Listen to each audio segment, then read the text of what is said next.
afternoon and welcome to War Thunder played on Xbox One.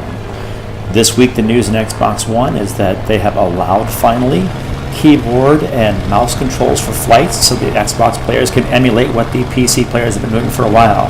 Now for me this is the exact opposite of what I enjoy about flying. I prefer the in-cockpit immersive style of flying, and if I could fly sim I would do that. Unfortunately sim is not yet allowed despite the fact that mouse and keyboard is. People sometimes ask me on my channel what sort of flight controls I use, and I go ahead and use just the regular Xbox controller. I don't have a flight stick. Recently, I have added a chatpad, an aftermarket chatpad that I picked up at my local game store for only $20, and that chatpad has changed the way I play the game. Those buttons, I can use my left and my right thumbs very quickly to access a number of the controls, and I wanted to share some of those with you. Now, the most important controls that I seem to be using most often are the trim buttons. I have quite a few buttons here set for the different kinds of trim. For example, I'm going to go ahead and show you my trim settings here. My trim I've got set for my elevator trims are 9 and 0. I've got my aileron trims set for O and P, and I've got my rudder trim set for L and comma. I also have my manual engine controls mapped onto this chatpad. These allow me to make fine controls while I'm flying and adjust the way I fly, and I'll give you some examples of how that works pretty soon. I also go ahead and map a bunch of my quick chats to the buttons numbers 1 through 8, and that's very easy to do. Now, the cool thing about this chatpad is if I'm using my elevator trims, which I use most often, that is 9 and 0. That sits right by my right thumb and allows me to go ahead and use my right thumb to adjust that. To go ahead and do that, go into that rudder trim setting and make sure you turn on your relative controls. That's the most important part. If you turn on relative controls, then you can map a button for increased value and decreased value. I've got my increase set to 0, my decrease set to 9. You can go through and set the same style of approach for controls for all of your rudders. This allows you to incrementally change your rudders or your trim by 1 up and down, and that gives you fine control of those rudders. It's a much better way to control your plane than you would ordinarily. I want to give you a quick example of how I use these. This is go ahead and taking off. I believe I'm flying the 109E3 or perhaps the 109E4. Not sure which one this one is. But on my regular takeoff, I go ahead and I set my throttle to about 80%. You can't see since this is a sim setting, you can't see the controls, but I set it to about 80%. And I turn my takeoff flaps on.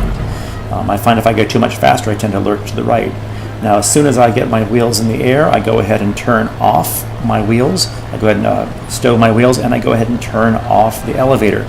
But immediately, because this plane is a heavy plane and begins to drop, I use those 9 and 0 buttons to go ahead and adjust my elevator trim up to 4, so it's on +4. That helps keep me sort of nose in the air, and that allows me to take off. Once I get going, I go ahead and I turn on my manual engine control, and I turn on the radiator. In fact, I turn the radiator up to very close to 100%. This allows me to use my WEP while climbing without overheating. At least it takes a while to overheat, and I can actually climb pretty high pretty quickly for an extended amount of time without overheating my water or my oil. I can also adjust, and you can see I'm messing with it there, I can also adjust the way that the blades rotate and turn throughout the air. That gives either a little bit less resistance or more resistance. So you can see I adjusted them down and back up again. You can hear the change in the engine. This allows me to go ahead and climb quickly. It allows me to go ahead and climb without having to overheat my engine. And once I get to altitude, once I get to where I want to be, I go ahead and I turn off the manual engine control and go ahead and put it back on automatic control. In fact, I pretty much only use this in 2 major circumstances. Once when I'm taking off, and also if I'm damaged enough and I'm trying to reach back to the airfield.